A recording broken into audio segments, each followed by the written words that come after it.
Olá, bem-vindos. Isto é Conversas à Vontade. Eu sou a Felicia Pimenta, este é o Pedro Machado e este é o Manuel Cruz.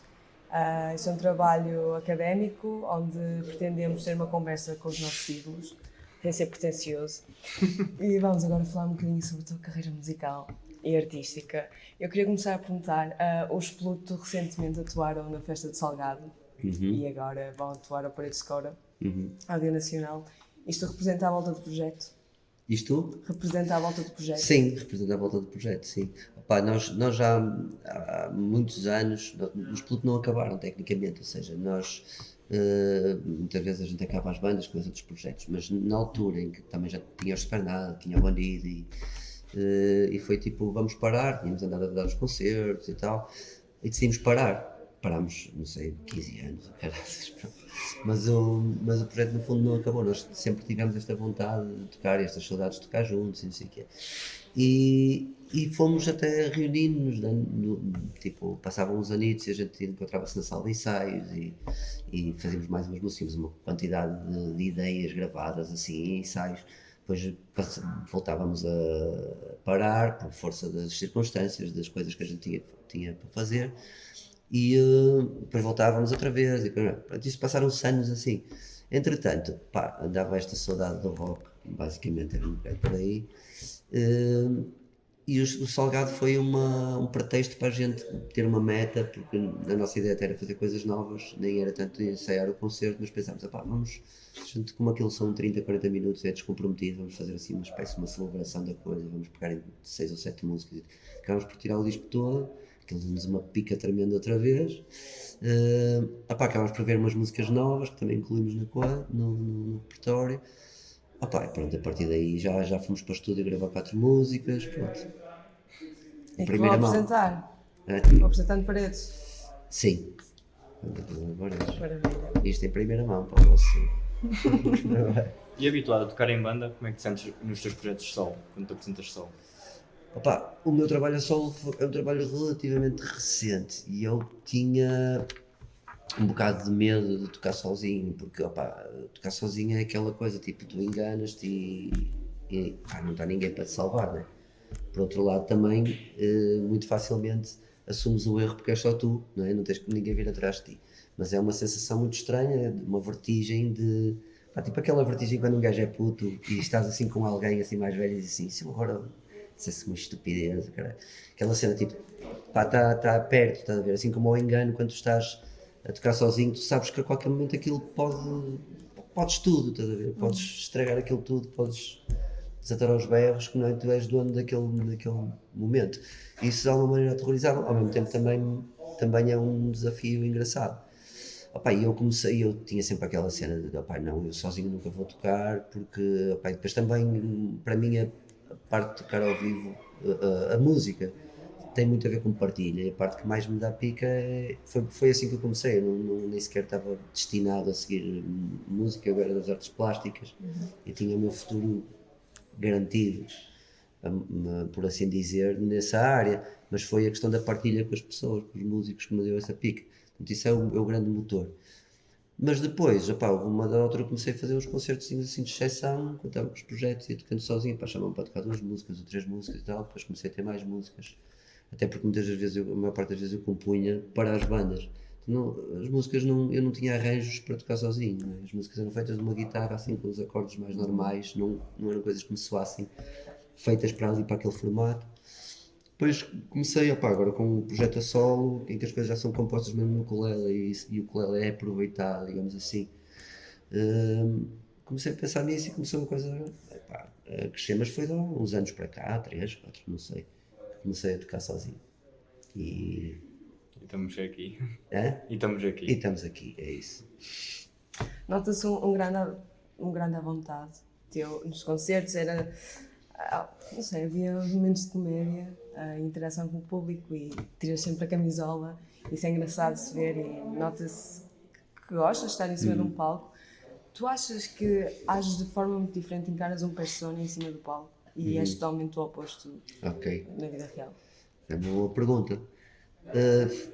Acho que de certa maneira, embora Eu, pá, uma frase, um momento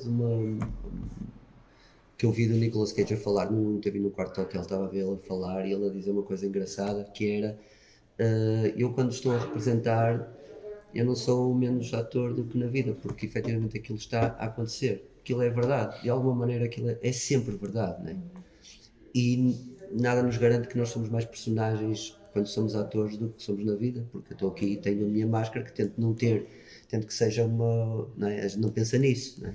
Mas inevitavelmente desde que és bebê, não é? Diz bom dia, diz olá, estão-te a dar um programa, uma encenação, não é? Estão-te a dizer agradece, não sei o que mais, tens que ser simpático, tens que não sei o quê. Portanto, todos nós aprendemos de alguma maneira a ser atores, não é? Portanto, aquilo em cima do palco acaba por ser, muitas das vezes, acaba por sentir quase que é uma outra faceta, mais do que. Sou eu em cima do palco, mas sou eu, não é? Claro que não sou igual, nem é impossível ser igual ao que sou aqui, eu sou com a minha família, é impossível. Mas acaba por ser de alguma maneira verdade, até às vezes na fragilidade, não é? Na maneira como não consegues ser de outra maneira. E nunca pensei, por exemplo, a questão do falar, né? Já há muitos anos o meu manager me dizia tens que falar mais, e eu dizia pá, eu só falo quando me apetecer falar, né? E não tinha aquela coisa de construir discurso, né? E achava que isso era impensável para mim. Pronto, e agora, por exemplo, nos concertos a solo acontece isso, de alguma maneira acaba por ser também uma defesa e acaba por gostar quando as pessoas falam comigo e até mandam bocas e tudo, acaba por ser fixe, tens uma moto para interagir. Opá, e acabo por ficar bem disposto e acabo por me sair, pá, por me revelar a mim mesmo, talvez me surpreender a mim mesmo, porque não, sei lá, pá, eu era puto, era putozito mesmo, não fazia a mínima ideia que um dia ia estar para a música e tinha um pesadelo que era estar em cima de um palco. Ou seja, e tenho a minha timidez, não acho que não sou o protótipo do tímido, não é? Mas sou um bocado, não é? Tinha essas coisas de estar em público e tudo, não era um puto super extrovertido, era assim, mais até para o caladinho. E era assim um bocado uma vertigem assim meio estranha. Então acho que o palco também acaba por nos revelar às vezes, não é? Depois de Vida Nova, que vida estás a criar? Agora, sabendo que tens novas músicas. Agora estou a tocar o disco Vida Nova, portanto é Vida Velha. Roupa velha. Roupa velha, é isso. Opa, eu curiosamente, estes tempos têm sido muito engraçados porque, opa, basicamente um gajo planeia muita coisa na vida e depois as coisas nunca são como um gajo espera, né? São sempre diferentes e pá, isso foi sempre como aconteceu, não pensava em ir para a música, estava na música, pensava que a minha cena era com as bandas e estou a tocar a solo. Depois escondia-me sempre muito atrás de outros instrumentos, o Bandido é um paradigma disso, de experimentar muitas coisas, somar, layers e layers e layers, que era por um lado também por uma questão de opção estética, mas por outro lado também confesso que acabava por ser um bocado uma fuga para a frente, né? Que é mais difícil tu estares com um instrumento só, ou com quem diz um instrumento diz na questão das tecnologias nas artes e tudo isso, não é? Pegas numa caneta e numa folha de papel, não é? Parece mais, de alguma maneira, estás mais protegido se tiveres tecnologia e se puderes ter muitas ferramentas e tal. Mas é uma falácia, não é? Porque de alguma maneira vais-te confrontar contigo mesmo sempre, não é? E eu não imaginava, lá está, esta coisa de estar a tocar sozinho, pá, foi uma espécie de uma opção, assim, agora neste disco de Vida Nova, tipo, pá, vou ver o que é que sou capaz só com um instrumento. Acabas por regressar um bocadinho às origens da composição, porque de alguma maneira não tens a componente do som tão presente, do tacho, do prato, da coisa, tens que te confrontar mais com essa coisa.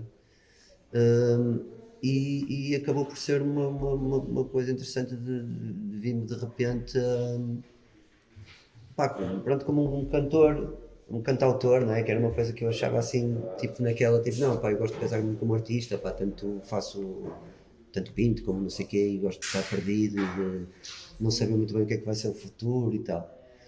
E acabei por de alguma maneira também, acho que tem a ver com, sei lá, com questões de egos, essas merdas todas, de pensar assim, tipo, opá, é o meu trabalho, nunca pensei sempre assim, pá, não quero ter um emprego, não quero ter...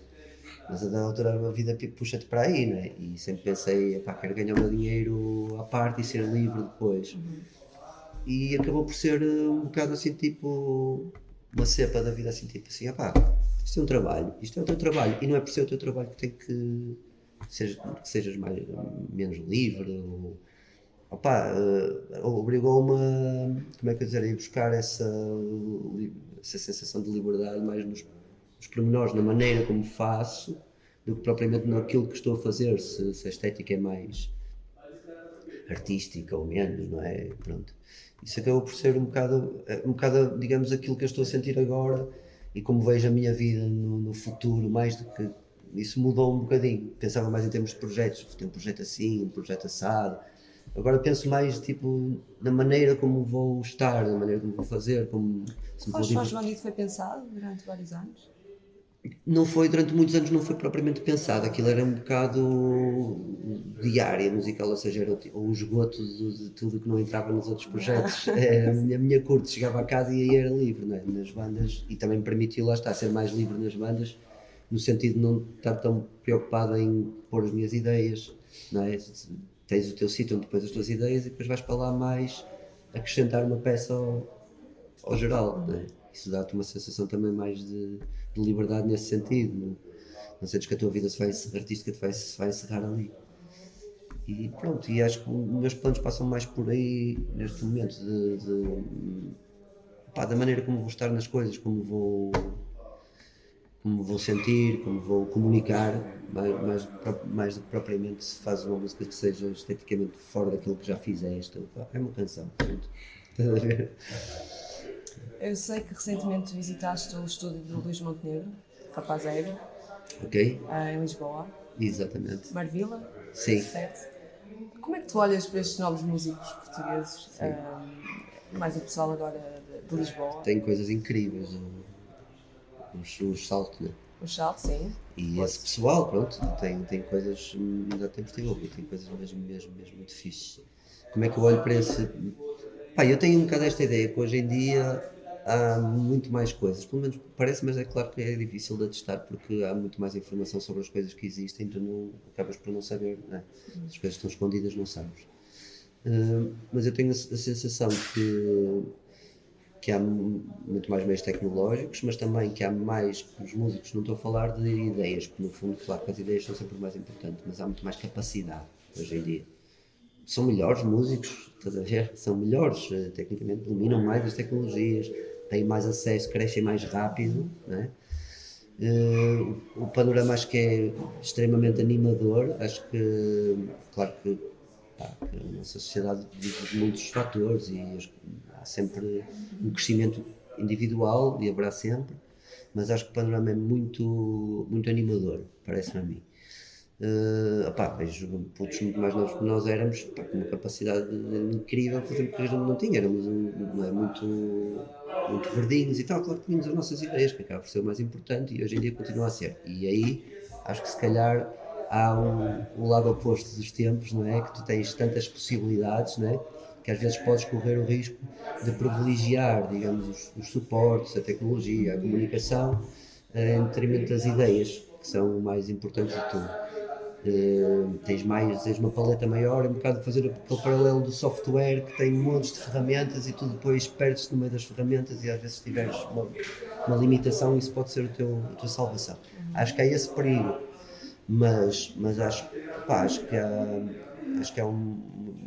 está muito mais o papel da arte na nossa sociedade ao nível do senso comum, acho que está muito mais sólido, estás a perceber? Muito mais encontrado, muito mais assumido, já não há aquela vergonha de dizer vou ser artista ou vou ser, não é? Há sempre a preocupação de como é que vais viver, essa história toda, mas não é assim aquela cena artista, mas o que é que vais fazer, mas o que é isso, mas, não é? Vais ser músico, mas músico como, não é? As coisas estão mais do que... Pronto, e eu, para responder à tua pergunta, acho que é assim que vejo estes novos músicos e tudo, como vivendo um momento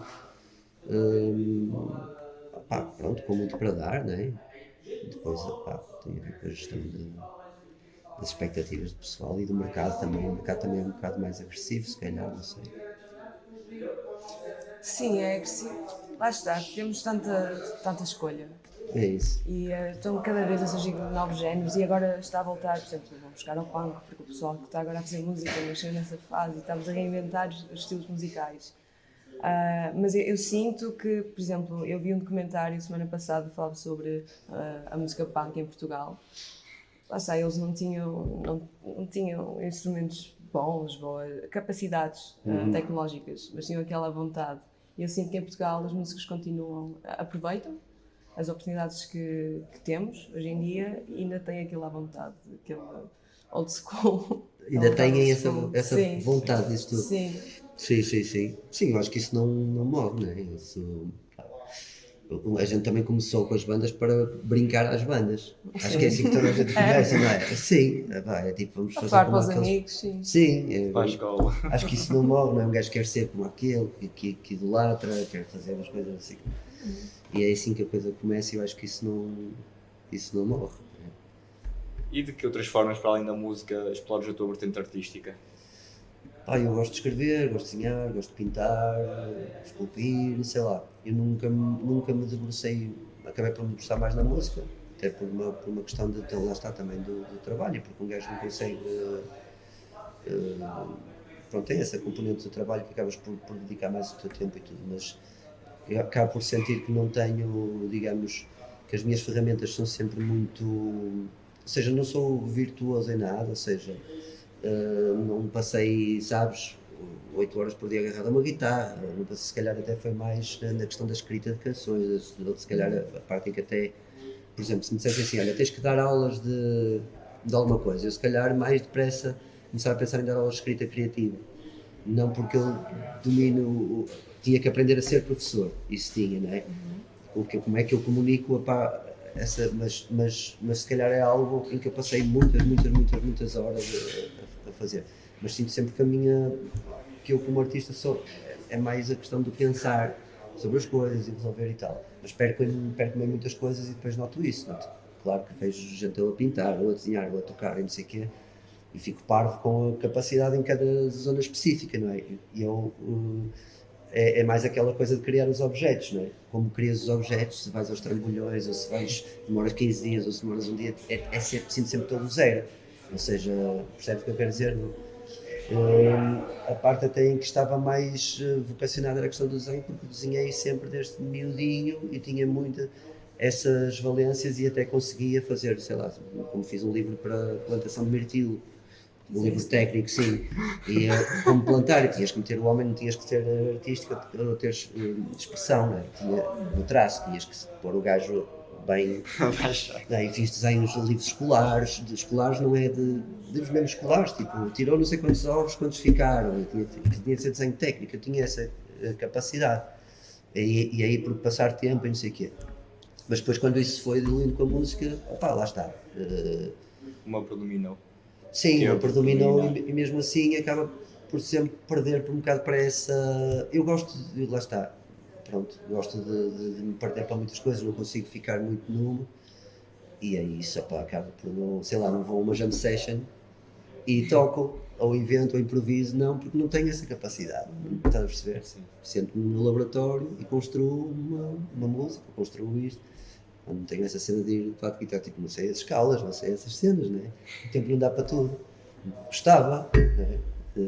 Às vezes ter essa valência, né? Mas pronto, fui mais para essa questão da bricolagem artística, da construção.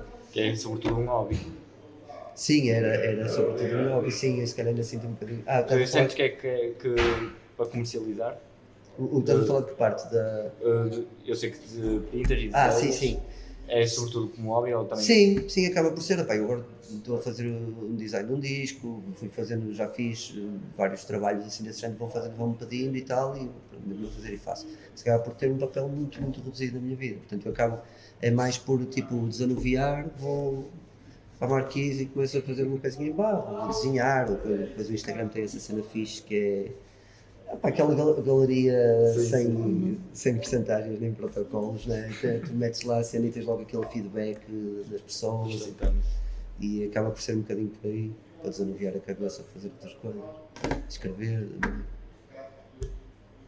Eu quero acabar a entrevista a falar sobre uns rumores. Há quem diga, a Raquel, quem diria, há quem diga que foi uma paixão tua, do liceu, e há quem diga, acho que não foram os ornatos, não sei o que aconteceu, foram um concerto nos Açores e acho que tu disseste que foi a paixão do peixe. Isso. É possível porque eu acho que eu e o Kino não tenho a certeza que gostávamos dela. E o peixe é possível também. Ela era muito gira e muito fixe. Portanto era fácil gostar dela. E isto no sétimo, oitavo, nono, por aí. Era muito fácil gostar dela. Portanto, e foi de facto uma miúda que nós conhecemos. Nem sei se ela sabe, mas calculo que sim. E o Raquel foi um dia, já muitos anos depois, muitos anos depois, que a encontrei na rua. Não, tudo bem, yeah. Pronto, ok, tchau, tchau, pronto. Foi essa cena, tipo, ficou ali no silêncio. Então foi uma paixão dos dois? Vocês Sim. conheceram ao mesmo tempo? Sim, nós éramos, acho que não éramos da mesma turma, mas ela andava nos Sós Reis e pronto, eu tinha uma paixão por ela e o Quinorme também eu curtia muito, não sei agora averiguar 0 a 10. Que enorme o peixe. O Quinorme. O peixe é possível também que sim. São todos. Pá, eu acho que era, sim, era possível muita gente ter uma paixão por ela. Assim, de 0 a 10 não sei quanto é que eu gostava e ele, assim, quem é que gostava mais. Quem que escreveu uma carta? Eu gostava 10. Pronto, portanto, Quem que lhe escreveu uma carta? por acaso nunca escrevi uma carta. Sei que um dia a pedir em namoro, que na altura usava-se isso, pedir em namoro, né? Que é uma cena super antiquada, e ela não percebeu. Portanto, vês o meu nível de atrapalhação a falar Foi com com ela. bilhetinho? Não foi falar com ela, tipo, pronto, ela não percebeu que eu estava, sabes, a dizer que gostava dela, não é? Pronto, pedir em namoro, não acaba mais em namoros comigo, mas é aquela coisa de lhe explicar o que eu senti e tal, e ela não percebeu. Para tu veres o nível de atrapalhação de mim na altura, né? A minha capacidade de eloquência era muito reduzida. E pronto, é isso, são histórias bonitas. A Raquel é muito cobiçada, não tinha noção. É que ele está aí. Pronto, acho que acabou de uma forma maravilhosa.